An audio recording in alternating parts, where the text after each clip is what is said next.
Roger, go for deploy. Heartily ho, listenerinos. That's probably something Mac and Tommy would get a real kick out of. Simpsons nerds. Anyway, today we've got Commando Steve. Commando Steve is a health and fitness expert. He is an ex-commando in the Australian military. He is also an entrepreneur, a very successful businessman, and he is a really deep thinker. We sat down with Steve today and had a really good chat. Chatted about everything to do with his military background, his mindset for weight loss, and also his philosophical thoughts on the world. Pretty much, it got really deep, but it was great at the same time. So we had a ball. Steve had a good time, and I hope you guys get a bunch out of it. I'm sure you will. So, before we go any further, though, I'd like to just thank our sponsors. So, today we are sponsored by, and actually our sponsorship has run out and we haven't approached anyone else. So, we're giving these sponsors a free run because they supported us. So, if you would like to support this podcast, let us know. Email myself, doc@adventurefittravel.com. But our sponsors that we're keeping on board for the time being, Loxam Solutions. Loxam is a boutique business and consulting company focused on business consulting and commercial services. The key to their success has been through the pragmatic approach combined with entrepreneurial spirit to achieve their clients' outcomes. Their philosophy is simple: deliver well-defined, measurable business outcomes to their clients through the engagement of subject matter experts with real-world experience. Services include business consulting, costing, business structure, and lots of other good stuff. Head to www.loxamsolutions.com.au. Next, we are sponsored by NDO Sups. NDO didn't give us any copy to read, and NDO are officially not sponsoring us anymore, but they've been awesome, and their products work. So I'm just going to say head to www.ndosups.com and check out their recovery products. They're very well regarded in the community. Max swears by them, and you can get 10% off if you use ADVF radio at checkout. Good stuff, guys. One of our sponsors that is actually still a sponsor is Audible. If you want to get audiobooks for a free trial, free 30-day trial, and one free audiobook, guys, head to audibletrial.com/ADVF radio. Heaps of good books on there. Tommy has recommended Stephen Hawking's A Brief History of Time. Tommy's recommending that one. I'm about to start reading it, so I might even go ahead and get the audiobook. Save me the hassle. I can just listen to it in my car. Again, www.audibletrial.com/ADVF radio. And lastly, we are sponsored by Adventure Fit Travel. Guys, all I want to say with Adventure Fit Travel at the moment is head to our Facebook page or Adventure Fit Radio's Facebook page, and for the rest of this week, there'll be a link. There'll be a survey file linked to the top of our page. I want you guys to go ahead and fill out that survey. All it is, it's going to take a couple of minutes of your time. It's going to be able to tell us what type of show you want from us, because it's got lengths of show, guests, fields, everything that you want. We want to know so we can tailor this show to you guys, our listeners. I'm getting Facebook notifications. I hope you guys can't hear that. So what's in it for you is you get a better quality show because we're gonna listen to you guys. And the other thing is you get a $1,000 gift voucher. Well, somebody does. One lucky winner. I'll pick at the end of this week. So go and check that out. That's pretty much it from me. Here's Commando Steve.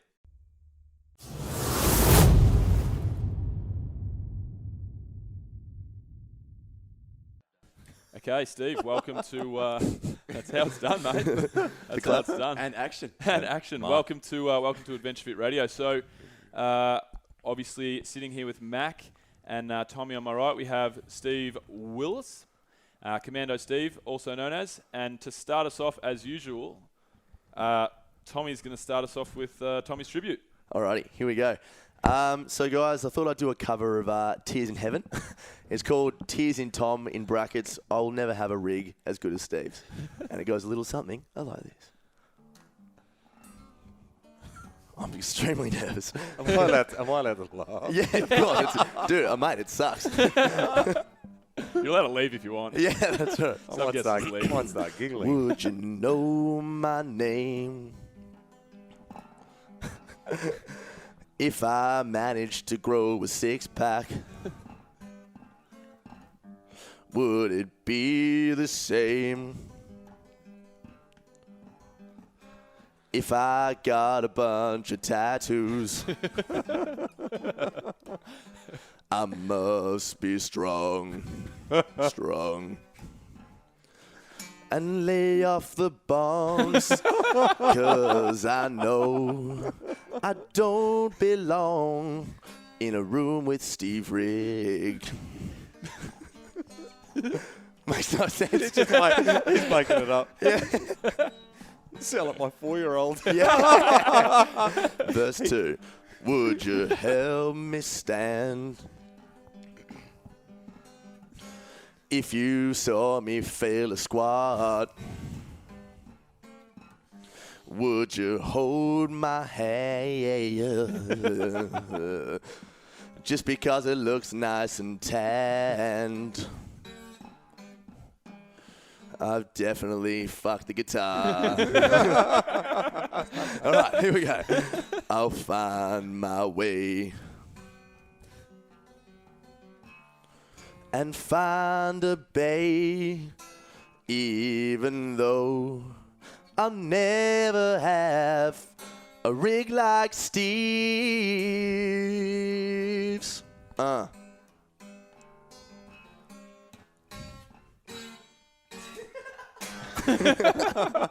Bit off tune there. I hope that all makes it. Yeah, I know. Yeah. Look, normally I'm a really good singer, and I don't think I was quite on today, but I'm normally very good. That's because you had to get up too early. Yeah, I think Not so. enough coffee. Sprinting through the I think I airport. need another one. Yeah. All right, so Steve, let's get into it. Why do they call you the Commando? And are you doing the Commando right now? No, I'm not. Do you have underwear on? I do have underwear on right now. I think it all came about from The Biggest Loser when I was first on the show, and the unit that I had served with in the Australian Army was the Commandos, and I think the name kind of stuck. They threw out their Sergeant Slaughter and all that kind of stuff, kind of to kind of get the creative juices flowing, and I'm like, nah, I'm not that kind of guy that's chewing on a cigar. You remember from Commando with Arnold Schwarzenegger in the helicopter, and he's got he's got the hat on, he's chewing on the cigar with a big minigun. But no, it came from the military as such. But even to this day, people still are, oh geez, you were really in the army? Yeah. I'm just like, I think it was just a persona. Yeah. Yeah, right. That's interesting, isn't it? Cool. So tell us about your time in the military. When did it begin? When did you finish your time? Yeah. And well, I joined the army to get my trade as a builder. Yep. So I had the intentions of going to engineers, but when I was at recruit training, some of the instructors there were from the infantry, and they're like, "Come on, mate, there's no point joining the army unless you go to infantry. You can do any other job in the army in Civvy Street. The only job you can't do in Civvy Street is be in infantry." So, 18 years of age, young, dumb, and impressionable. Excitable. I found myself at the School of Infantry and went from there. Yeah, right. And where did you, so you spent time abroad? Yeah, I've been overseas. I went overseas, to a few different locations with the Army. A lot of the time it was more training with other armies. There was a few deployments in there. But I left the Army in 2004. The unit I had been in, had done a fairly big stint in Iraq, and they were then, at that point in time, redeploying back into Afghanistan. So I kind of pulled a pin to, because Get on TV? Well, no, actually, It was all within a short time frame, actually, from leaving the army to making that conscious decision. I wanted to be, thought I love training. Yeah. I've always enjoyed training, being physical. Yep. Why not train people?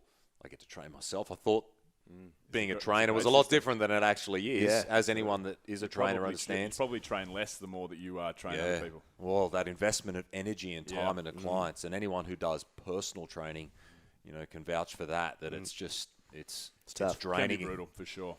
Yeah. So within a year of leaving the army, I found myself, with the opportunity to be on The Biggest Loser, or kind of jump through those hoops. So how did that come about? If so, you weren't, when you left the army, you weren't actually qualified as a PT or doing any training, or did you No. tick that box while you were No, in so the army? so in the army, I was in a special forces unit, which is now known as the Second Commando Regiment, and PT or physical training was a part of the daily curriculum. Yeah, for sure. Every day, 7:30 in the morning to God knows, sometimes it was hours on end. What type of stuff would you do your PT? Gosh, you'd go for runs. You'd mix it up. Very almost CrossFit in a sense of GPP comes from the Army, that Yep. acronym, General Physical Preparedness, the ability to do anything and everything. Run long distances, short distances, carry heavy weights, Yep. Swim, run, climb. Well, it's not about health at that stage, is it? It's about actually staying alive in some Being ready for everything. Yeah, being yeah. ready Yeah, for exactly. everything in the battlefield. And- It's totally different. And that's the big thing, is that constant reminder of, it's not just your ability to get to the fight, but you got to have enough fight left in you to fight. And that level of, or that base level of fitness was extremely important. But I guess the landscape and the way in which warfare is today, not that it's any different, people still die, and, there's the requirement for all the hardware, but I guess the assets and the infrastructure of, there isn't long stomps, walking into a By and job to large, do yeah. things, days on end, to then lay up, do some reconnaissance and fight, like the air assets that are constantly overhead, kind of imagery of the ground, helicopter assets, you're in and out, where it may have taken a couple of days to do a job. Nowadays, they can be in and out and do a few jobs in a day. And again, that level of, I guess, CrossFit in that sense with training really speaks to that type of job description. For sure. So what type of day-to-day when you are serving in the Army, so how many hours a day is dedicated? Is it a single hour? Is it a couple hours? Or I got a couple of mates who are PTIs. Do you know Kobe Head? Do you know Kobe?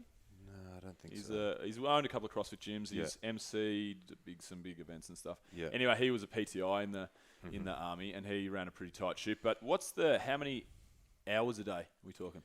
So PT was generally, an hour to an hour and a half. Yep. But then the rest of the day was always very physical. Yeah, for sure. So, And Yeah, just pause, is this military or is this the commando part? yeah, well, this is the No, commando, sorry, the commando role within yeah. the military. Gosh, you could be doing, anything. From tooling up to go down the range to shoot, to doing run throughs, in what they call, in the combat type environment, the close quarters stuff, to your green rolls.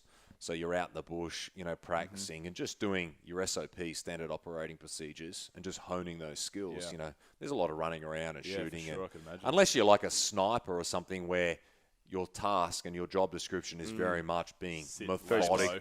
methodical, yeah, Yes. and For sure. learning, being a hawk. But we're constantly just on the go, and that's something that I've thought about a lot as I've gotten older. Is with my training, I get my training done, but then a lot of the day there's business meetings and there's moving from point A to point B, flying and the like. In the Army, you're on the go all the time, so that incidental fitness Yeah. and that baseline was constantly there. You You're couldn't working out 10 hours a day. yeah, you couldn't effectively. wait to have lunch. It's like Yeah. anyone that does a trade, and then they come into the gym and they're shattered. Yeah. They're in there, a brickie or someone who's a roofer who's been Well, up that's on me. a roof all I day. used to be a roofer.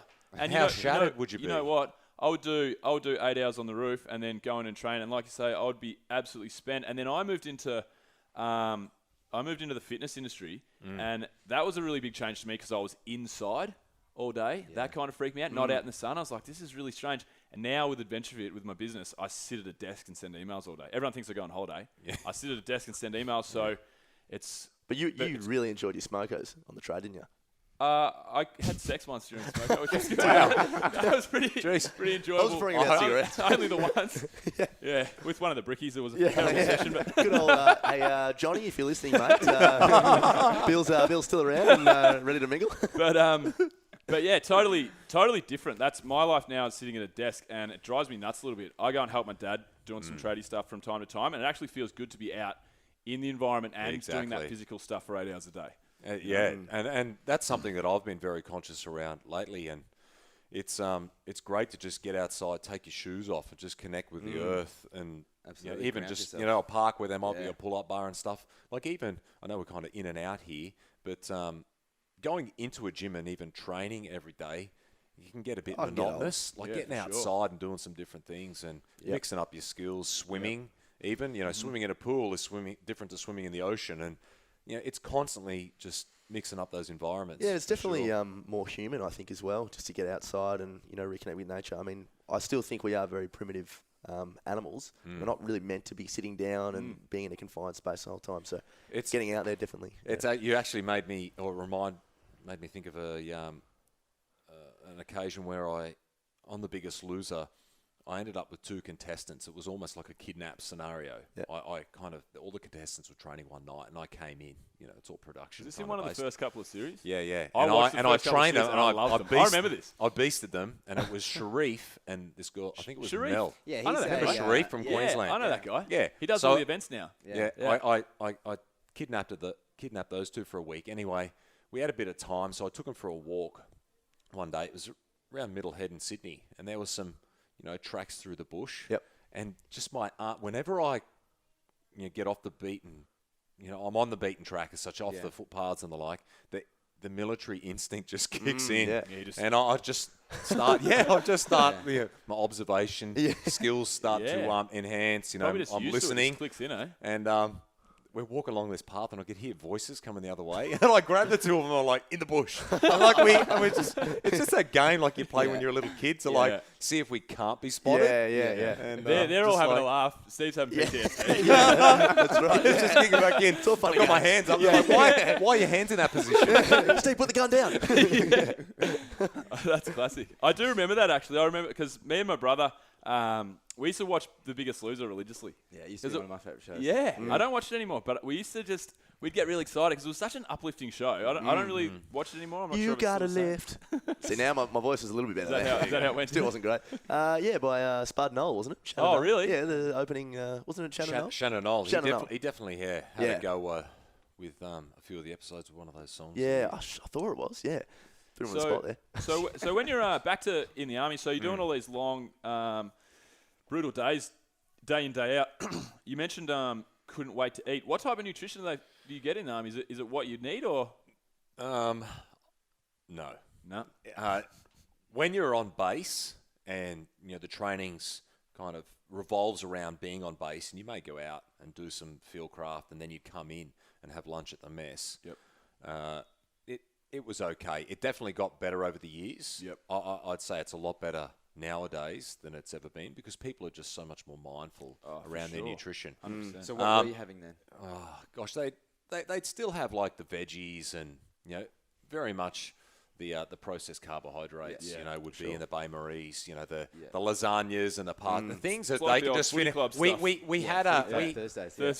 sorry to all the we called them cooks in those days. They may take offence to anything other than being called a chef nowadays, but we actually called them fitters and turners.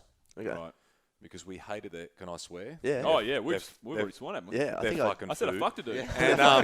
And we used to fitters and turners because what that meant was they used to fit it into a pot and turn it into shit. Ah, there you go. right. Yeah. And that's and again, like if you've spoken to anyone that works in the mines, you get the broccoli. And then it's just got cheese all over it. Or, it's just like, man, that was good food until you freaking poured that crap all over it. Yep. Or the meat and the like. And again, it's the quality from the foundation. So that's, what they've ordered in and then they've prepared and put out onto the Did you know any different back then? Or were you just told to eat it, so you just ate it?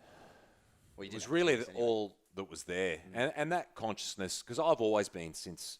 I guess I came into this world very much around why. I've always been very inquisitive and curious around, what makes things tick.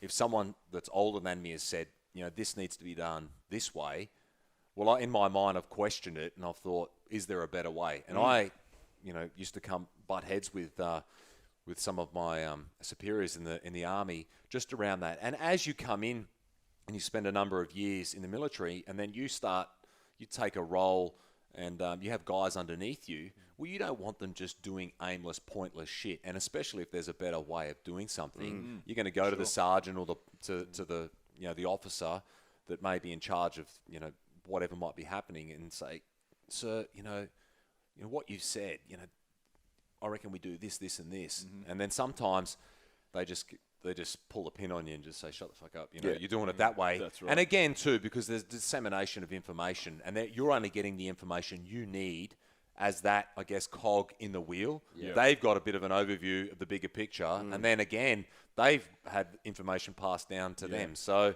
a lot it's of very the time much it's probably that. a power trip thing. Yeah, I found that, and especially the longer guys that be in, and they climb that ladder of rank and responsibility.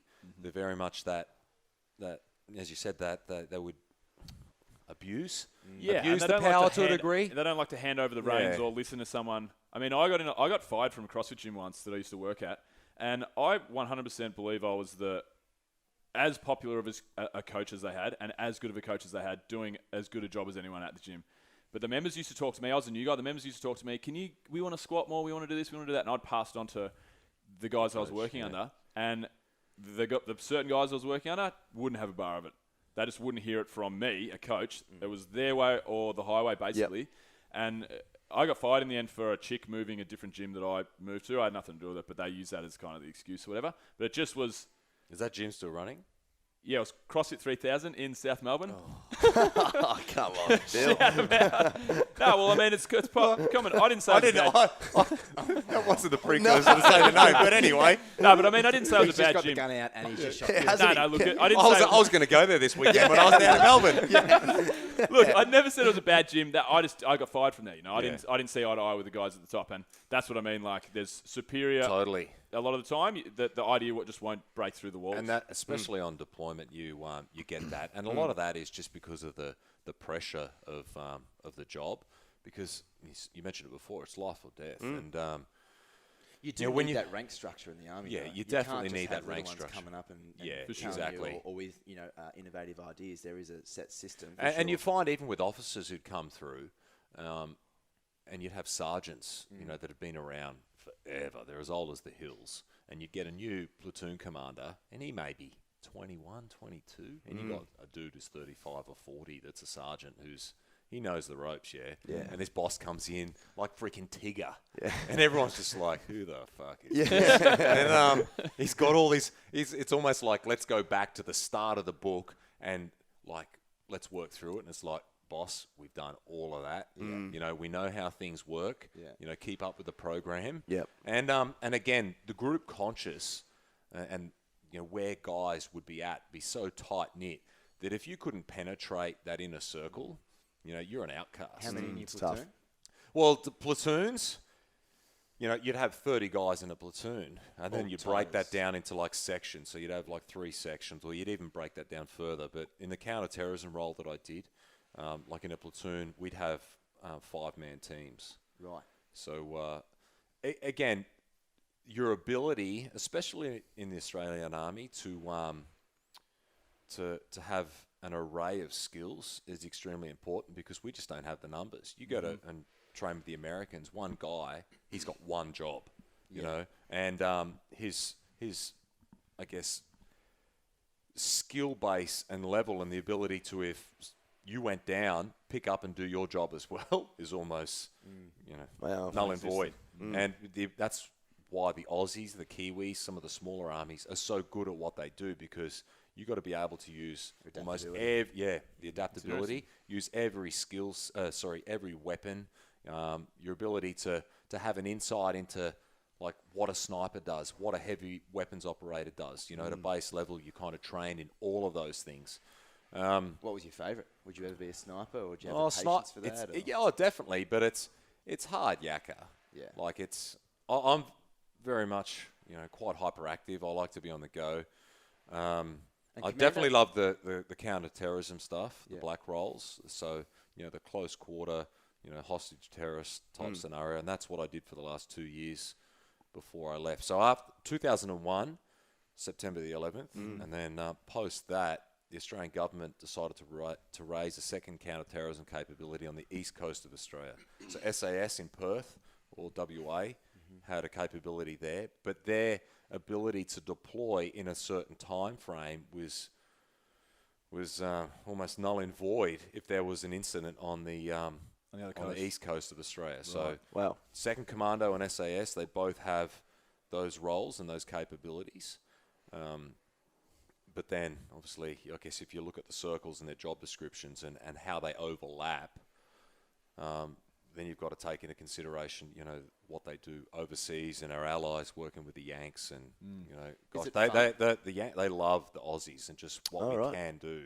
Yeah. It just makes so much more sense to have a small bunch of guys good at so much stuff than a massive army that is so specific in it. So, I mean, I guess that would come into part in different situations, but that efficiency thing makes a lot of sense to me, definitely. And that's, I guess, with my military career and what it is that I did, and in that transition, all right, I love being physical. What is it that I can do in the civilian world that is physical? And that's when kind of training was taken off in those early 2000s. You thought, all I need is camouflage cargo pants, and a pair of black shades, and I'm ready to go. But, and no undies. But in that sense, I really feel that, for myself and being introduced to CrossFit at that crossroads when I was leaving the military was almost not a lifesaver, but it definitely helped me to start evaluate and gave you that next thing and continue that that like-mindedness from the CrossFit was very much a lot of what I did in the military minus the weapons and all that type of stuff, the camaraderie of the gym environment and training with others and hurting with others, forging friendships through hardship, and just in the skill sets and personal development. Because anyone that does CrossFit in that sense, or any derivative of CrossFit with the skill sets, knows that there's an entire lifetime of just working on bettering yourself, let alone complaining 100%. And bitching about what's going on in the world. Exactly. 100%. Yep. I found that. Sorry, Bill. I found the exact same thing with coming off playing AFL footy. Not that I was an AFL player, but I just played the game. Yeah. And moving into CrossFit, I found that I could do CrossFit and my body was still able to train every day, but I still had what I got from footy, which is, like you said, going through hardship and then getting through the other side and becoming a lot closer with the people around me and all that sort of stuff. So it sort of kept me sane whilst keeping my body, I guess, more sustainable, because footy just fucks your body up so bad. And I'm assuming the military would have been tough on the body anyway. Yeah. Yeah. I read somewhere your knees are not as good as they used to be. Oh, I guess everybody's got a part of their body that's gives them grief. But I've had both my knees operated on. I've just had meniscus and the like cleaned out. Yep. As I was talking before we started rolling, I tore my medial ligament in my right knee not long ago doing some wakeboarding. But then there's other niggles and injuries I've had. My ankle operated on. I busted a bit in my back, parachuting. It's always the fun stuff. Yeah. I've got no PCL in my right knee from surfing in Bali. Just blew it out. It is, isn't it? Yeah. You think, but then you start beating yourself up. You think, man, all this stuff I've done in the gym, all this training, what's it for? Yeah. Life's too much just fun. Like you have a little stack on a wakeboard, but then you think about it. You got this 400 horsepower boat. Pulling you through the water. You got a wakeboard where your feet are fixed to it, and when that board is turned, flips you the wrong way. It's turned. How would you say? Toe side or toe side. Toe side. But then it's almost like a braking mechanism in the water. So you got all that force of water against the board. Yeah, your knees have got bumpers for sure. Or your ankles, or even even where you're strapped. Like snowboarding. My brother did his ACL snowboarding. Yeah. He was a good junior footy player. He was doing weightlifting and CrossFit and stuff in his spare time. But he was a mad snowboarder. Caught an edge. Yeah, caught an edge. Same thing. Oh no, it wasn't. It wasn't catching an edge. Actually, it was. He went over a jump and then went to land he overshot it and then went to land a bit more straight-legged because he was too high for this particular whatever. And it just didn't. It kind of tweaked it back the other way, and he blew his ACL out. But it's wakeboarding and snowboarding with your feet fixed to the board because you can't move where your legs actually naturally and physically got to go when you're getting whacked around. You can't put it there. No. Yeah, you know. It's and that pivot point becomes the hit. Yeah, moves up the body. That's exactly right. It's almost like, remember when we were kids, those action dolls. Yeah. the only real movement, the He-Man was like from the waist. I had a Barbie as a kid. Yeah. All right. How's your body, Mac? Yeah, it's just like the Ken doll. Yeah. So going back to the military, it must have this imagery, like the SAS and Commando Fit and all that. It seems really fun. And what I am drawn to it is the training that it takes to go through to make it into the Commando, but also the mental... That's where it's at. Yeah, the mental toughness. Yeah, like have you seen the Kokoro camp and all that stuff? Yeah. So looking back, and again, you need to be fit, but that fitness needs to come. How do I say it? A lot of people train and they do sporadic little sessions, and psychologically you can deal with that. But it's like a triathlete training or a marathon. Like, that stuff hurts your head, man. Like, you get out there and your body is in pain, and you've got to find the mental fortitude to tell your body to shut up and keep going. That's how you train for that type of stuff. And then being put through selection, they draw the line, you're in or you're out. Here's the expectation, live up to the standard. And I've got a lot of mates that have now run the selection courses. Obviously, some of them have been in there 20 years plus. And their job isn't to break people, but their job is to break people down to the point where physiologically, their fitness almost is irrelevant. It all becomes about the psychology, but just as important as psychology is how you deal with the hardship. So when people are under pressure, there's that stress and that the true color, your character. And it's amazing when people, apply that thumb, keep applying. People start to react and act out in a variety of ways, and then they get to see a person for who they truly are.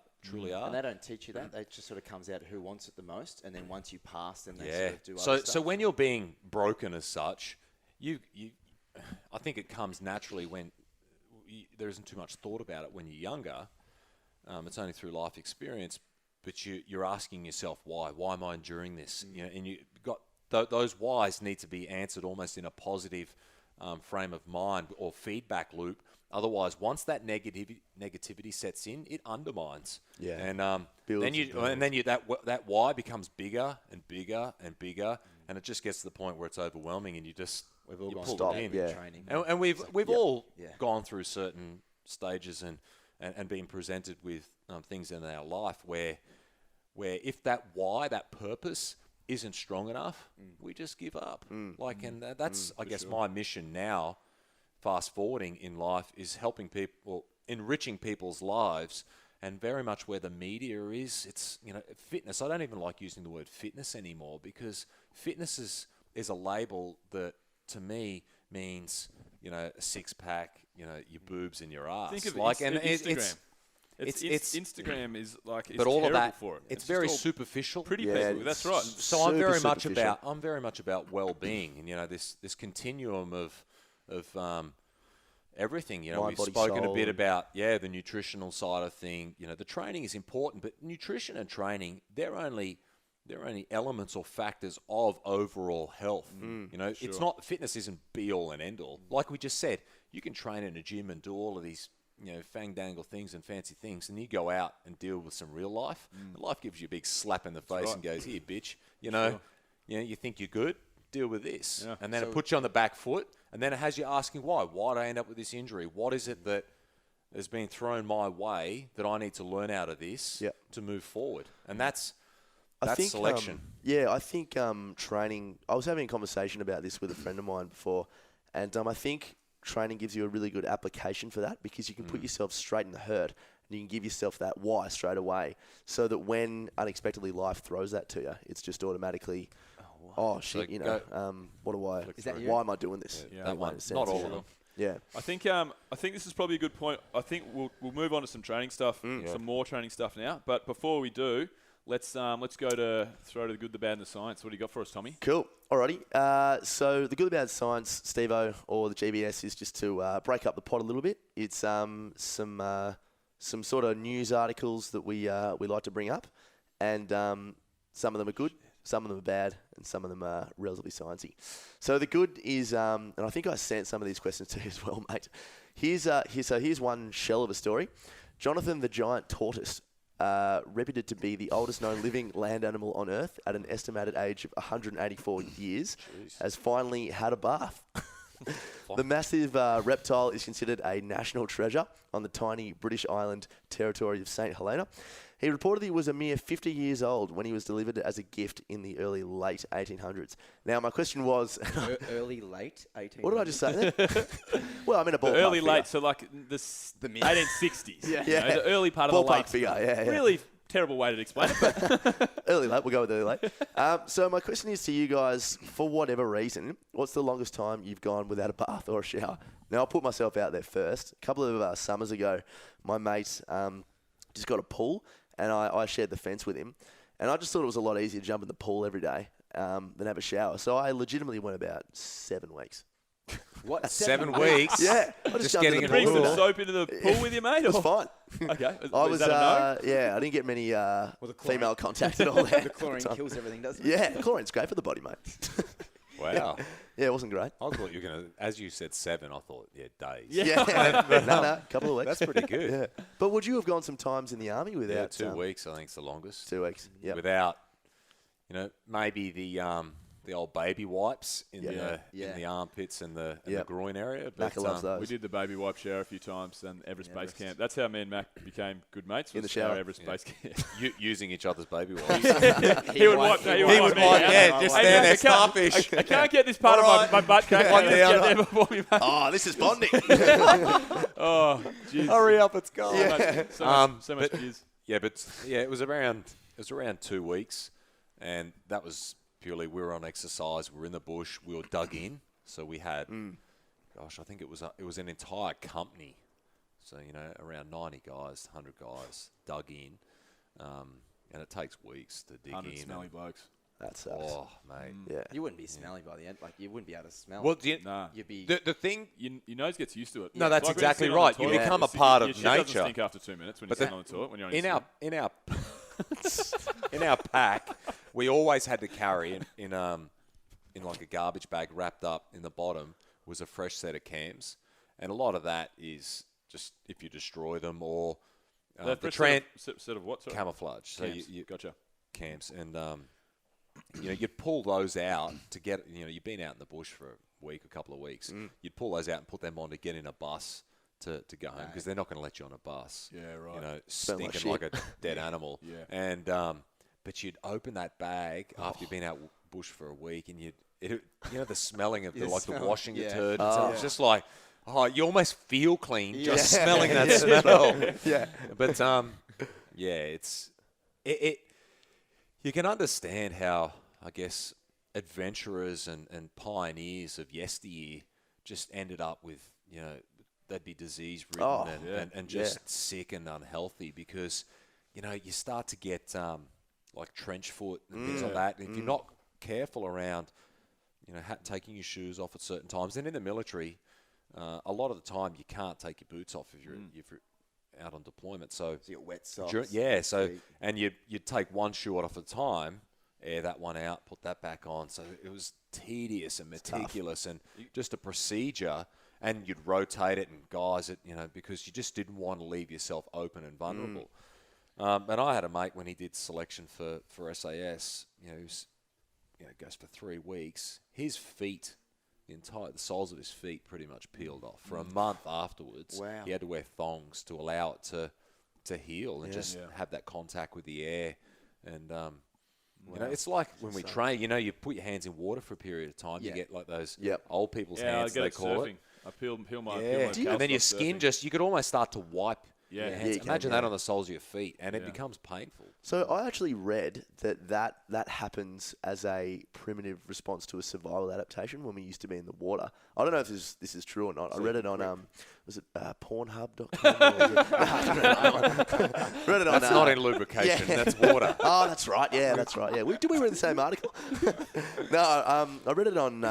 I think it would have been Science Facts or something.com, and they go really all rubbery and stuff because when we used to be in the water, we had to survive in that environment. So there you go. Why? You didn't explain. Yeah, so when you're rubbery, obviously it's better. When you lubricate What do you got next? What's your next Okay, news? the bad. Now, gang, short, sharp segment of this one. I want to touch on this because I don't think we have yet. Donald Trump, or Spud Trump, as we know him, is all over the media lately, Isn't of it course. Trump? Isn't it Trump? No, mate. I don't think it is, mate. It's not Trump. Move on. Do you legitimately think it is? No, I think it is. Move on. It's T-R-U-M-P. Trump. Keep going. Definitely Trump. That's bizarre. He's in the primary spot for the Republican vote in the current US election. Speaking as diplomatically as possible here, what is it? Why is Trump gaining so much popularity? Why do you think he's getting up there? Bill? I think because he says outrageous things, firstly, to get media. He's way smarter than... I'm not saying he's a smart guy, but he's way smarter than he portrays, I believe. Because I think a lot of the stuff is just for shock value, just straight out shock value to get lots of media attention. He was going to anyway. And a lot of the things is... He says a few things that people will cheer for, like fucking building the Mexican gate. Like, that's going to offend a lot of Mexicans, but a lot of redneck American idiots are going to be like, build that fence. I mean, I don't think it's a great way to go because all the minorities in America are not going to vote for him, because he's offended most of them. But in saying a lot of this as well, if a bit of reverse psychology, not to say that they're coming from that angle, is it creates discussion too. Because if he's saying it or his party is saying it, people are thinking it. People are definitely thinking it. I just wonder whether or not discussion and media attention, I mean, well, it clearly is, but if that necessarily makes people vote for someone. Oh, no, I'm not saying, vote per se, but... He's losing popularity. I heard that, He came out quite popular, and now he's just saying some irrational things. Well, He's still, he's still at the head of the polls, though. Well, for He's the still number one. Republican. Probably because he's getting... Yeah, but I think vote against... media. Look, I don't know enough about it. To be perfectly honest, I'm just talking He's shit now. definitely, that's I don't right. know He enough said about some bizarre stuff recently that's I think he's probably losing a bit. But yeah, it's just interesting how someone just... But it's like a comedy show. Like when he got up there talking Very about much. we're going to build a Mexican wall, and he said the president of Mexico called him up and said that he wants, because he wanted the Mexican president to build the wall, he said he's not paying for the wall. And then he stood on the pier or whatever it is and said, and you know what I said to him? The wall just got 3 feet higher or 10 feet higher. And everyone went, yeah. Like it's like a comedy. Like it's a skit. Yeah, You know? it's really strange. Anyway, It's what really else you got? So the science, I just wanted to finish and talk about drugs in sport. So we're going to allude to sort of the Essendon drugs scandal, and that's all finally done and dusted with all that. Well, they always mention a level playing field in the media, and I'm just wondering whether you guys think, just in a perfect world, let's say we can fund it, we can get people to to love it and all this sort of stuff. If there should be, let's say weightlifting, for example, a field of performance enhancing drug use, Clean and and then not a clean, clean and not clean. Yeah. What do you reckon? Pretty much happens in powerlifting.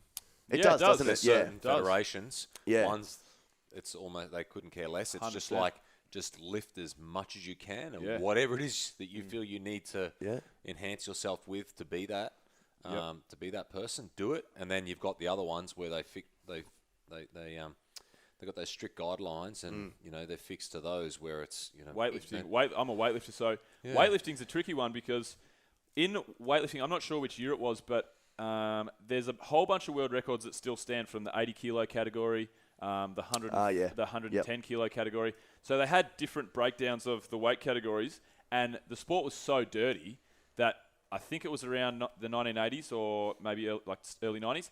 They changed the weight categories because they wanted to clean up the sport. All the drug testing got more rigorous, so on and so forth. Everyone's still on drugs. But that's the thing too. Everyone's still on drugs. All the records are still dirty. Yeah, and for a lot of people out there, when they hear about drugs in the media, the media portray it as a clean sport or whatever, there's a baseline. It's not like there is no drugs. There's a threshold or a tolerance that's allowed, and because not every single human being, in I guess their genetic breakdown and epigenetics and all of that other type, whatever goes into the pot, is the same. And what a lot of people underestimate is just sheer talent. Like look at Froning Jr. The guy's like amazing, like in the sense of his he's got a sensational capacities work ethic. and a lot of people say he's on the gear, Drugs he's don't not teach on the gear. mental toughness, though. No, the mental toughness, That's the right. fortitude, and the like. And Dave Tate, he's a I don't know if he competes anymore. An American guy that was big in powerlifting. Put it this way: you're in high school. He's talking America, and you need to take drugs to make the high school football team because steroids or whatever the drugs are that we take nowadays, they're the limit of what we can humanly take to improve our performance. You're only ever as good as your high school football team. You make it to university, you need to take drugs to be in the university school football team. You're only ever as good as your university football. So the decision and the point in time in which you feel you need to take something to improve your performance, you're only ever as good as that point. And I think that was the way in which he portrayed that was fantastic. And then you make it to the A-League of whatever it is you're doing, your tier 1, and then you need it to prolong your career, or you've had an injury, or you because everyone else is doing it. And I'm not condoning it, saying it's wrong. Well, that's a good point that you just speak of. Yeah. The thing is, hang on a sec. We've just had a blowout with the. Give us 1 sec. That's that same thing that happened with Diane. Yeah, why is that happening? We can just edit this out, Steve-o. So Yeah. What did we do last time? Oh, turn last time those we just down. We just turned it all down. Yeah. As long as And one ear out. As long And as one It's, ear we don't know why that's happened. as long as the mic's still there, it'll still record. It's just a playback. I can't Yeah. hear anything now. Yeah, neither. So we're Yeah, just we'll using talk. chuck one ear out. Yep. Sorry about that. It happened last time we recorded, but so I'll just kick off where I left off there. So you touch on recovery as well. Like there's a lot of people that believe that performance enhancing drugs are, to some extent, a positive thing on the body. Like Tour de France, mixed martial arts, weightlifting to some extent. Like your body's ability to recover is only so much, and sometimes athletes are going to push themselves to that level anyway. Why not let them? I mean, the thing is, people don't know where to stop. So growth hormone, human growth hormone in mixed martial arts, Vitor Belfort, who was a champion, he tested like 10 times over the human levels of testosterone. So he's not even human anymore. Like he's some sort of other animal. So that's like obviously someone taking it too far. But yeah, there's a lot of schools of thought that if you are to use it in a controlled way. Well, even look at nowadays with how they're finding their way around it, like blood doping, where they take your blood and then they inject it back. Now that's illegal, but you can, as we spoke about with training earlier, there's methods of doing that, but the process is much longer. Like doing altitude type training, that is a form of blood doping. You're putting your body under stresses to increase its red blood cell count so that your body can take in more oxygen. How do they manage that? I know that there's CrossFit guys out there doing that. Intravenous micronutrients. Your vitamin C's. All those things. Now, it's all recovery based. It's your ability to recover. The drip with the micronutrients and stuff. Yeah. It's like they do it for hangover cures as well. They there's do. hangover clinics in Melbourne now and stuff. With same There was a controversy with the Brisbane Lions. I think at halftime they were put on the IV drips.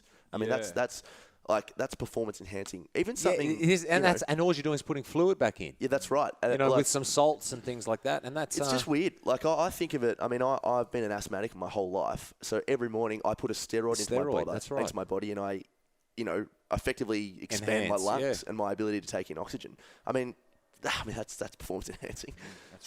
It's such a grey area. Yeah, I think again, communicating around all of this, the topics of discussion, and there's gosh, it's I guess I'll shut up now. But yeah, it is. It's such a grey area. It's not black and white. No. I think a lot of people can be very subjective. They use other people's opinions.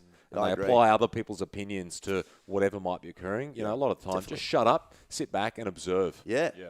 And You look can at learn both from sides before observing. you. Yep, I agree. That's Sure. right. So, don't mind saying this on the air. How long we got you for now?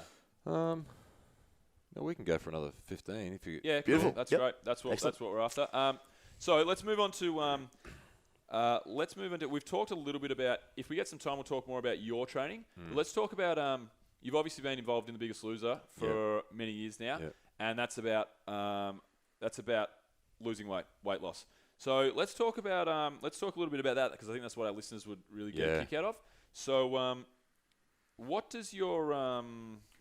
are the most important aspects that you try and put across as a trainer for someone who wants to lose weight? First and foremost is your purpose and your why, understanding your reasons for it, and what it takes to that initial step, and then from there, what are the things that need to be implemented to affect that change. Or an easier way is, who do you want to be? All right, I want to be this person. I look up to this. Use some people for inspiration as role models. What are the actions that they employ to be that person? Let's employ some of those actions. And for someone who's, say, Biggest Loser contestant, it's the nutrition and the training and the psyche. So addressing that, the way in which they think. A lot of the time, it's drawing the line and getting them to forgive themselves for the past, because you can't change the past.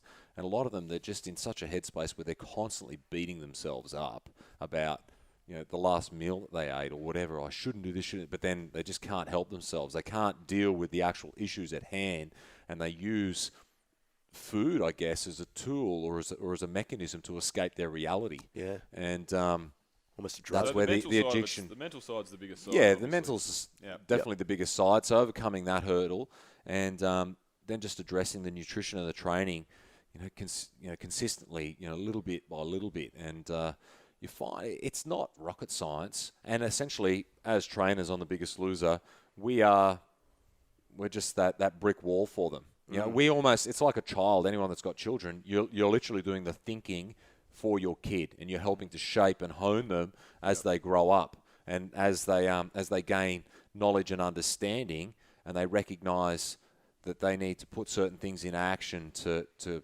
create themselves. It's no different with The Biggest Loser contestant. Yeah. I've seen 200-kilo grown men, and I've seen the same traits in my 4-year-old son. Yep. They're habitually, they're living under the shadow of their past. They've just taken into their adult life how they were acting as children. Yeah. And unfortunately, the environment that they've grown up in, their parents and their peer group and the like, they haven't said, hang on a second, man, like, grow up. Like, you're a freaking grown adult now. Take responsibility. The thing is, as well, I grew up having cornflakes for breakfast. You look like you still ate them. Cornflakes with 3 heaps tablespoons of sugar all over them. Yeah. I had a Vegemite. I'm not saying my parents are great parents, but I mean, nutritional education wasn't really there back then. I had Vegemite. I demanded a Vegemite and cheese sandwich every day. Yeah. That's what I would have at lunch with whatever else. But I mean, that these days would be madness. I mean, they've just updated the healthy food pyramid. Obviously, Australia have. But even that was only 3 years ago. But and you think look at the too, healthy when food we were pyramid, it was a younger, joke. foods definitely didn't have probably the level of and the amounts of sugar that they've grown to contain nowadays. And now everyone's on the reversal of that. Like, you see some of the muesli bars advertising it. Well, now we have 40% less sugar. So what? You're actually admitting to us that before that you had 40% more sugar. Like, man, isn't that a court case in itself? Yeah. Like, that's admitting. That's in that sense, but sugar isn't illegal or a controlled substance at this point in time. But my theory behind a lot of this, and you were saying when you were younger, eating certain foods and having sugar and all that stuff, is soft drinks. Oh yeah. It's the worst. Because growing up, Coca-Cola or runs we the didn't grow up. fucking world. For myself, we didn't grow up with much, and Mum would always buy like the little 500 mils of concentrated like juice, and that would make that would make 2 liters or something. Yeah. That's what soft drink is. Yeah. So it's sugar in a concentrated form. And I believe someone that's 180 kilos plus, you cannot humanly eat the calories or the food in that physical sense to be that big. You're doing something else. You're taking in concentrated form. Like people, how many people drink coffee nowadays? Yet, is it actually the coffee or is it the 4 to 6 sugars you're having in your coffee that you want?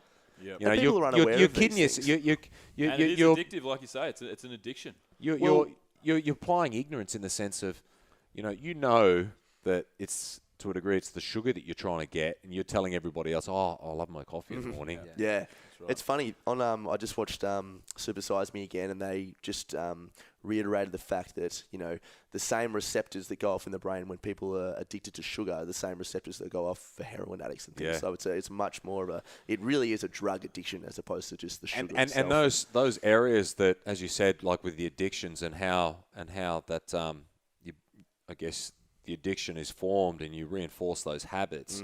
But sugar as well in concentrated forms in the body, so that ghrelin and lectin hormones that are released to tell the brain you've had enough, the sugars release certain proteins that bind to those hormones or that release, and the brain never receives those signals. So the brain's thinking you're starving, it's your body morphs. Yeah, that's interesting. Do you think the government will ever bring in control measures? Oh, I think at some point or another they'll definitely, there's a, is it Lalane Fitness? He was someone Lalane. Back in the 40s, there's stuff on YouTube, old black and white footage of someone Lalane. They actually got into the CrossFit side of things. He was saying back then how he believed in the future that sugar would be a controlled substance. That was in the 40s. And again, if you watch, there's a lot of documentaries out there. Cowspiracy. Cowspiracy is a fantastic, isn't it? Documentary. Fantastic. Things like that. It's it talks very much around that, and there's Dr. Robert Lustig, who's a pediatric endocrinologist, I think, for obviously with children, and he's an American doctor that's on a big push with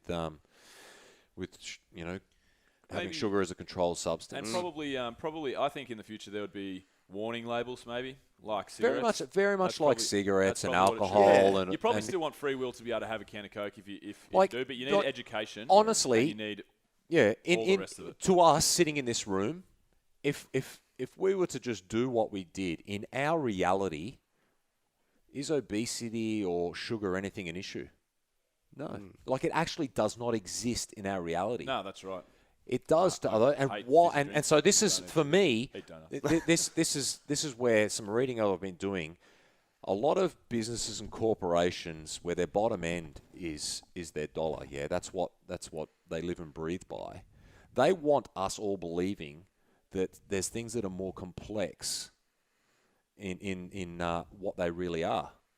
And to me, it's quite simple. So as we talk about the addictions, whether that be food, alcohol, drugs, and the like, it's actually the symptoms and what is the root cause of all of this. Because yes, we know those things are addictive. Let's take rats, for example. We base our studies and the way in which we think off when they took a rat and put him in a cage back in the 30s or 40s, and they had heroin-laced water and water. Yeah. Mr. Rat's in the cage. He's on his fucking own. Of course he's going to drink the heroin water. Yeah. Why? Because he hates his reality. Yeah.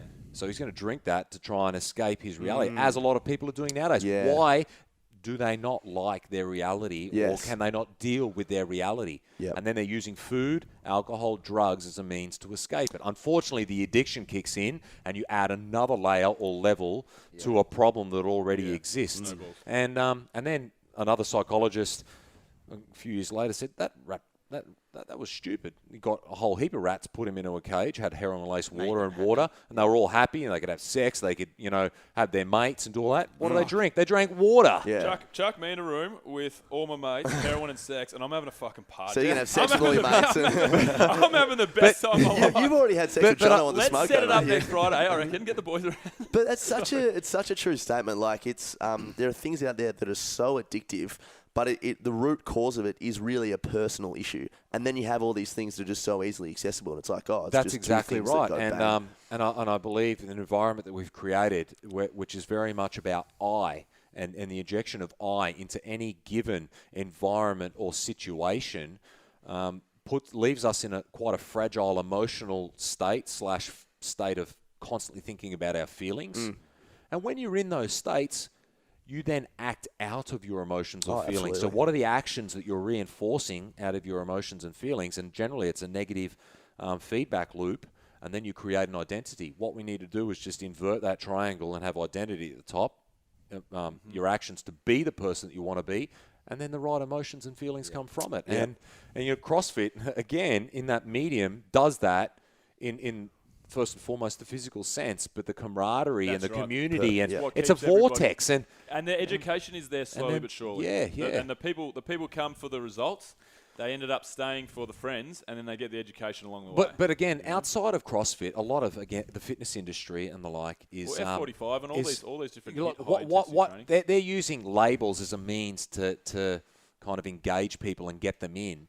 Where CrossFit, as Greg Glassman, the founder, has always said, you want to change the psyche and the way in which a person thinks. It's about your performance indicators. It's about running 400 meters quicker or deadlifting heavier or cleaning a little bit more. And then the weight loss, the increased level of fitness, the wellness that comes as a byproduct of that focus. If your focus is standing on the scales and losing weight, having a six-pack, having a great booty, all of those things, you are going to fail. Of course, yeah. Unless through your journey you come into more of a noble place because you start to understand, well, really, what once motivated me isn't motivating me anymore. Yeah. I need to find, motivation to me is intrinsic. You get inspired from others, but the motivation, your drive, your purpose, and your why comes from within. When we shut that door and the lights are off and no cameras are on and no one else is in a room watching, what are you willing to do? Yeah, definitely. Sorry, you go. That's where I believe that the elite of the elite in the sporting arena of whatever sport that they do, they fly that flag. And that's where a lot of people look to them and they think, wow, they're achieving, things that are humanly impossible. No, man, they're just working their freaking tail off. And they're asked, as we said, there's a level of, natural ability. But isn't it funny? There's a lot of people out there with fantastic abilities, natural abilities, that sit at the pub each day and drink themselves silly. For sure. I mean, and at the end of the day as well, these people at the top of their game absolutely love it. They would be doing all of that irrespective of if there was a title or a goal. They just love to work hard at whatever they're doing. Hey, I wanted to touch quickly on the mental side of things with The Biggest Loser. We've seen some people that have sort of gone on the show and done incredible things, and they put the weight back on. And I was just wondering your thoughts on it. I believe that it takes a lot of time to build up that mental strength and have that consistent, that mind change. Yep. Is losing the weight really quickly and then doing all these things really quickly effective in terms of sustainability? The sustainability is I guess the main thing that everyone uses as that measure. I'd say it's a 50-50, and a lot of that comes down to the duration which a contestant has in the Biggest Loser house. But again, with starting that journey, whether they're in the timeline of their life, they're at that point where they're ready for change, and your motives, your philosophies behind being on the show.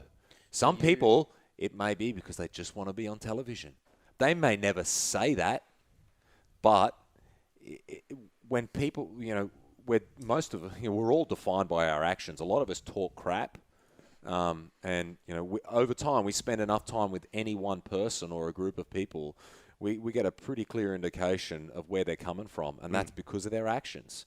You can whisper sweet things in others' ears for a period of time, and then they start sniffing bullshit. Who is their trainer responsible to help them with their psychological journey as well, or do they have psychologists involved, and you're just purely a trainer, you're in and out, or what's? There are psychologists, and the full medical spectrum is a requirement for I guess the management and care of a Biggest Loser contestant, or for the contestants as a group.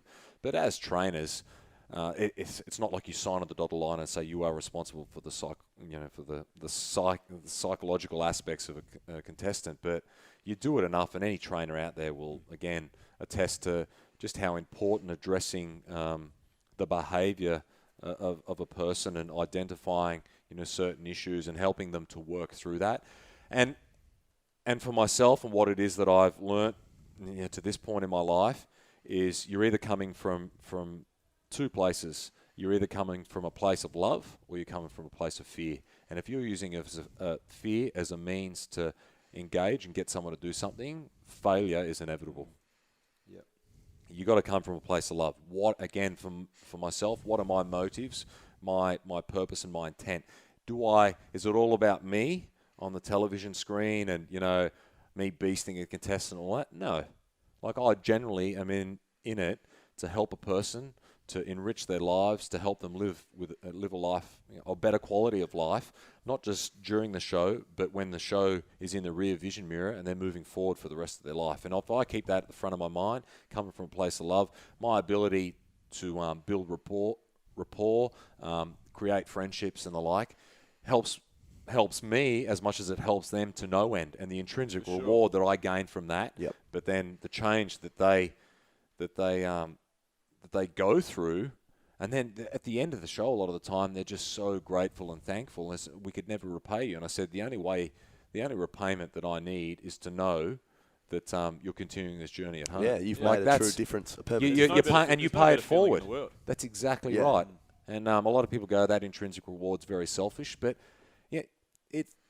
that's what it means to be a human being, that interconnectedness. And that's our true currency. We use money as our currency, and that's a freaking crock.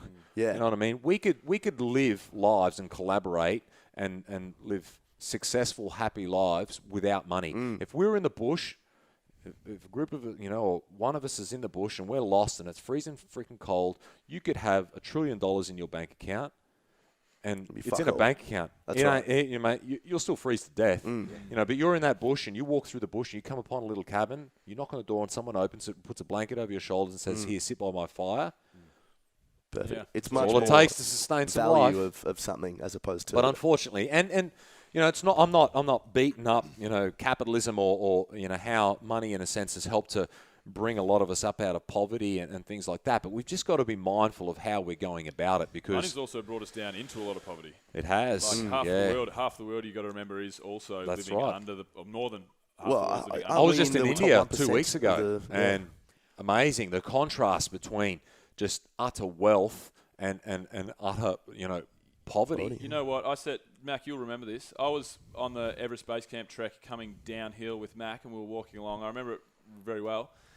And during the Everest Base Camp trek, you see the porters and the guys that are carrying. So people are carrying bags, but there's also guys that aren't that well equipped with English and that aren't that well connected. They'll just carry the equipment.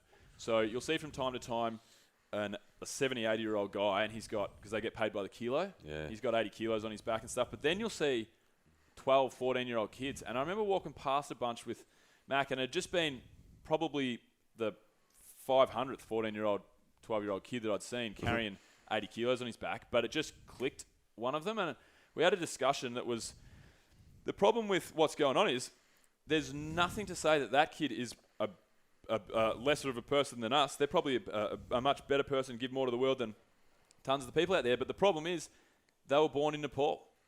That's their only problem in life. They weren't afforded the same stuff that we're afforded, just geographically unlucky. Yeah. And that's the fucking... Was anyone here brought up religious? Yep. No, I wasn't. I've got a few theories on a lot of this stuff. Got a big problem with I was brought up very religious, and this might touch on some stuff that really people just can't comprehend. I've always questioned pretty much everything, and especially a book that was written by man. But the other thing, I've been involved in martial arts and done the internal side of the martial arts, so with Taoism, Buddhism and things like that. And and Dalai Lama will talks about it in his books, and there's a few documentaries out there, I Am and the like. Has anyone ever heard of the astral planes? The seven astral planes? Yeah, I don't know. And we're fifth level beings living in a fourth level plane, and we'll continually relive this we live the lives here on this earth, as such, this realm, until we learn all the lessons required to progress on. So you talk about being born into poverty. You know, a lot of us talk about deja vu and old souls and things like that. From what I've read, from people I've spoken to, I believe that, you know, we've been here before and we'll continue to come here until we learn the lessons required. We may be born into a Western culture at some point, but I'm sure we've either been where you were just talking about, or we're going there. Yeah. And to learn certain lessons in life. And in the Bible, they talk very much about hell, you know, and purgatory and damnation and everything. Who's to say that this earth isn't that place? We just don't know. Pain, suffering, and fear is real, but it's not unique. Every single human being walking the face of this earth is freaking dealing with something. And I think when we can all identify with that and show a little more gratitude and compassion and humility, you know, we'll make our journeys that little bit that little bit easier. Yeah. And for everyone And you know, not to say where my thoughts are and what I'm thinking, because I think we're mere mortals, and our understanding and comprehension when we're in this, I guess, state, we really don't know anything. And as you know, some of the philosophers of old have said, the more I learn, the more I realise I know nothing. Yeah, absolutely. I was brought up religiously, not overly religious, but you know, you go to church every Sunday and this sort of thing, and that really touched a nerve with me. Not a nerve, it just brought me to life with something with what you mentioned. I started to develop like a fear of hell in itself, and I never really thought it was, you know, I was like, this is insane, eternal suffering. There's no hope. I mean, humanity's all about, you know, light at the end of the tunnel and all this sort of thing, and going somewhere for the end of time is just so scary. And then I started to question, I was like, you know, why are these people telling me that you have to be good or else you're going to go to hell, and who judges whether I'm good or bad or not? And I actually ended up looking towards mindfulness now, you know, and getting out of religion, because I think it's, as an institution, it's very fear-mongering, and it doesn't really create a positive energy that everyone should be around. And I don't know, it's interesting, really interesting you said that, because you're talking about, you know, repeating the same thing until we learn all the steps. For me personally, I feel like religion keeps us in that cycle as an institution, but self-awareness and all that sort of stuff can really help us progress further, because no one should live a life of fear. Everyone should have positive energy and, you know, being all around that. So. And they're very strong emotions, both of them. Both, oh, they are, both love and fear. And there's a great book, actually, Love is Letting Go of Fear. Yep. Yeah, that's what. Yeah, Love is Letting. It was written in '79, the first edition. It was written by a guy. I think he was a psychologist, clinical psychologist, and the like. And he didn't give a rat's about religion or any of that type of stuff. And just some of the journey that he undertook. And one day he was just like, wow, you know, a lot of stuff started talking to him, and he combined both his learned and I guess clinical applications and the science behind things with some of the mindfulness and the emotional intelligence and the like together, and he wrote the little book. And there's a few other books, Eric Greeton's Resilience, and another one, I can't remember the author, but it's the Theatre of War. Okay. And he owns a production company or a theatre company and goes around putting on plays of ancient Greek tragedies to show people that have gone through, you know, they've been at war or natural disasters and things like that, others have been there before them.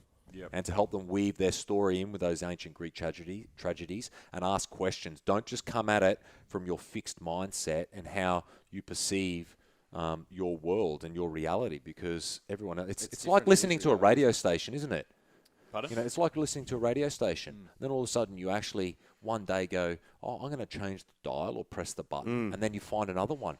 It's right there, and it's close by. And that's how I think life is, and it's amazing. Yeah. Once you open yourself up and you allow yourself to pass through some of your fears. On the other side is courage. You constantly reinforce that. You become more courageous, but and through that aspect of love, you are willing. Greg Glassman talks about it, to get outside your comfort zones and experience new things. Absolutely. And the more that you experience in the life, the more wisdom More Well, well-rounded. that's Wisdom that's, you that's start living to, rather than just accepting exactly something right. and living like that for the rest of your life. You're not progressing, and humanity is all about progressing. Sorry, Bill. I think Steve, obviously now, Steve's got to take off or could go on forever. This has been a great conversation.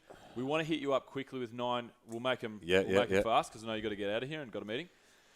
So we got 9 from 9 now, 9 questions. Mac normally starts us off with his 3. So, What's your morning ritual? I wake up. I drink a lot of water. I drink a litre of water. Yep. I try to get a decent training session in.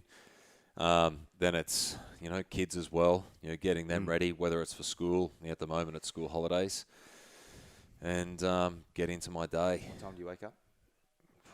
Between 5 and 7. It depends. I've got a 4-month-old, so it depends on how much he sleeps during wake the up at night. 2 a.m. Yeah, I'm waking up a 2 few a.m. times some through days. the night at the moment. So when you say a litre of water, I have a rule. I need 1.5 litres in the first 1.5 hours of waking. It's just something I put on myself. Yeah. Yeah. And that's fantastic. I think a lot of people just don't drink enough water, and hunger is a means that's telling them, get more fluid in your body. But you're doing that through eating foods. But unfortunately, people are eating a lot of processed carbohydrates that absorb a lot of water as well, and you're just putting yourself into a more dehydrated. I find when I do that, there's no very, very little cravings for anything else later on during the day. Second question is, do you meditate? I do. What form of meditation? Oh, gosh, it depends actually. There's no specific one, but a lot of what I was taught through martial arts, so like a Tai Chi and Taoist breathing exercises. There's another, what they call like the Heavenly Cycle or San Ti, which is more of a static type meditation, standing in a horse stance and that cultivation of energy. And I'll just even use like my breathing as a means of just mindfulness and trying to center myself. And how long would you do that for a day? Sometimes I might not even get it in a day, but it's just having that awareness and consistently reinforcing it. But I've been doing a lot more of it lately than I was for a period of time. Yep. But even 5 minutes sometimes is amazing. I get 5 minutes. If I'm quite busy, I've got Tommy put me on order. We're all pretty big on to it. It's got time frames. Yeah. So if I've got time, I'll go 12, 15 minutes. And then if I'm rushed and it's the afternoon or the night and I haven't got it in, I'll be like, fuck it, I'm going to duck out. Yeah. And I'll just go It's headphones amazing. in. Just breathe and relax for Reinvigorates, 5 doesn't it? minutes. I'd like, if it was an ideal word, I'd like to say 20 minutes. Yeah. 20 minutes a day. They say it takes roughly 15 to 20 minutes to really become in tune with yourself and just let all that, bullshit that comes in through your head out. Do you ever just like to sit back and just watch the thoughts go through in your mind? Yeah. That's do cool, all isn't the it? time. Yeah. Especially when I'm traveling. Yeah. Yeah. And a lot of us just, again, we escape our realities. We start playing games. Mate. We're constantly getting outside of ourselves. so true, we do isn't not even know who we are. And I think, People are scared of themselves. Oh, When yeah. they this find might themselves. it might sound silly, but it's funny how people are starting to do more of what you were talking about earlier, where we're very much, that animal instinct, just doing very simplistic, menial tasks just to re-engage and learn about self. Education and knowledge is important, but living your life is actually closing those books and putting those things into practice. It's the action that shapes us. Yep. Well, as soon as we find out who we are, we can start to figure out what we want to make of this world. Yeah. Anyway. Moving on, this is meant 9 minutes. Yeah, it was about last 9, question 4 is, hours. if you had one day left in the world, how would you spend it? In 30 seconds. Yeah. One word 30 answer. seconds. Spending time with my loved ones. Cool. For sure. Would we get a call up? Beg your pardon? Would we get a call up to that? Or? Totally. Yeah. It'd be the entire world. Yeah. Family, Hook you family all and the up. boys. Hey, Steve, I can't make it. Sorry, mate. All right. So my questions are travel related. You're well travelled. You're a well travelled man. Oh, maybe not as much as some, but Okay, I've been so a few places. we'll see how we go. So, favorite travel destination in the world can be a small town, can be a country, can be anywhere. I love going to Greece, Greece. just to The island? just to relax. Yeah. Which islands do you? Which is your favourite? I've been to a few, but I actually went to one that was really nice, Skiathos. Okay, Yeah. I don't know of that one. It's not a lot of people have. Yep. But they got some beautiful you want- beaches, what and you you can. want all It's the just time. low key, and no one knows you, so Yeah, that's it's great. That's great. And the next one is favorite. Your dream travel destination. Same again. Can be anywhere, big, small. Gosh, I'd love to go through through Europe, like Austria and Switzerland, just with the Alps, Alps. And everything like I that. was in the Italian Alps. My family are Italian. Yeah. So I was on a boys' Europe trip. My mum was on her 50th birthday Europe trip with her best friend, and we caught up and went into the Italian Alps, into Sondrio, which is where my family's from. Yeah. We did some hiking around the Alps and stuff, and it's pretty spectacular. Yeah, it's beautiful. Eh? Real spectacular part of the world. Lastly from me, 3 things that you can take with you on a desert island. You've got water, you've got, say, company. Yeah. You've got water, you got all the necessities to live. What keeps you sane? Far out. Most people bring a ball. A ball. Yeah, of some sort. Do you know what my dad said? I asked him this at home, and he said a pair of socks, an iPhone, and an electric iPhone charger. Now we know why you're so weird, mate. Yeah.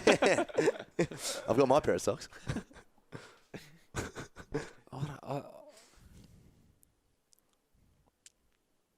I don't know if I'd need anything. Right. Like it. Okay. Yeah. Cool. Maybe a hat. If it's Sun hot. smart.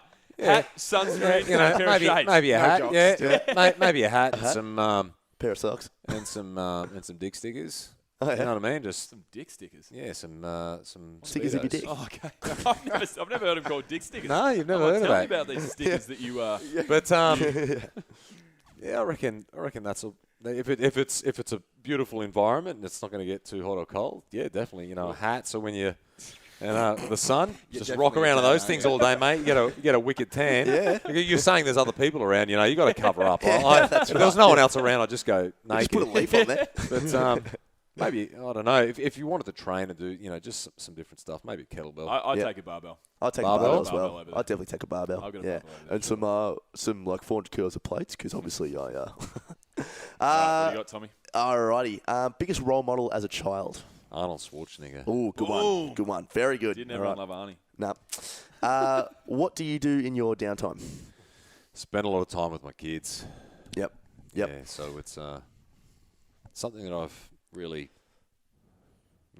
focused on a lot lately is my influence over them, I guess my actions and spending time with them, because thinking back to growing up for myself, wishing to a degree that my parents were there a little more and doing that, because, man, they grow up too fast. For sure. Yep. And final one, mate. It's kind of tough, but it's interesting. 3 people dead or alive. If you can invite 3 people dead or alive to a dinner party, who would they be and why? And you can use Arnie. You can use Arnie. He's like, fuck yeah. He's like, oh, shit. Can't be your family, by the way. Can't be family. Gosh. Yeah, definitely. Yeah, I'd love to meet the man, Yep. Arnold Schwarzenegger, Bruce Lee, Oh, yeah. That's a good one. yeah, That's a good one. I haven't had Muhammad that one before. Ali. Oh, yeah? Yeah. Yep. But it might be a bit hard to have a conversation with him. At the Yeah, moment. yeah, that's right. But, Here you go, mate. Here's a glass of water. Oh, that's in poor taste. Sorry. Oh, good. Very good. Alrighty. Cool. So, last to finish off, Steve. So, anything you want to plug? I guess for everything that we've spoken about today, if anyone's interested in what it is that I'm doing, we've got an online program, Get Commando Fit. For anything else that I might be doing that you may want to be a part of, just follow on my socials. The handles for all of that, Twitter, Instagram, and Facebook are all Commando Steve. Yep. And if you want to have a bit of fun, but a clean fun, follow me on Snapchat. Commando _ Steve. Bang, bang. Very good. Very good. Excellent. Clean fun. Clean fun. Clean fun. Commando, No going commando. Commando. All right, that's pretty much it from us, mate. Thanks for coming. Thanks, you. gentlemen. Cheers, buddy. Alrighty, that's a wrap. Well, there we go. What a deep discussion that ended up being. Way out of left field. Didn't think it was going to go down that path towards the end, but you guys all get to know Commando Steve a lot better, and hopefully you got a lot out of it. So, if you like the show, guys, go on to iTunes and subscribe. Leave us a rating and review if you can. That'd be great. 5 stars only, no 4 stars. And also, if you wanted some real usable stuff and the links from everything that was spoken about in this episode, head to www.adventurefittravel.com/podcast. All of our links are in the show notes there in the podcast page, so you won't miss anything, any of that usable information. Also, sign up to our mailing list there. That means you'll never miss out on a show. You'll never miss out on a blog from Adventure Fit. Well, you'll miss out on a few. We only put up our good ones. Best ones, I should say. And you'll also get to news about all of our promotions and new trips that we've got coming up. So make sure you go out and do that. Also, just quickly want to thank our sponsors, which are NDO Sups, www.ndosupps.com / nothing. Use ADVF radio at checkout for 10% off. Locksam Solutions, www.locksamsolutions.com.au. audibletrial.com / ADVF radio. Head to that link, guys, and you'll get 30 days free Audible trial. You'll also get one free podcast, one free audiobook. Get yourself smart. And we are also, lastly, brought to you by Adventure Fit Travel. Make sure you head to our Facebook page this week, and this week only. Fill out the survey. It'll take you a couple of minutes to build the Adventure Fit radio show that you want. It's the top pinned post on our feed, and one person will win a $1,000 travel voucher with us. That's it from me. Catch ya. Discovery Roger, go for deploy.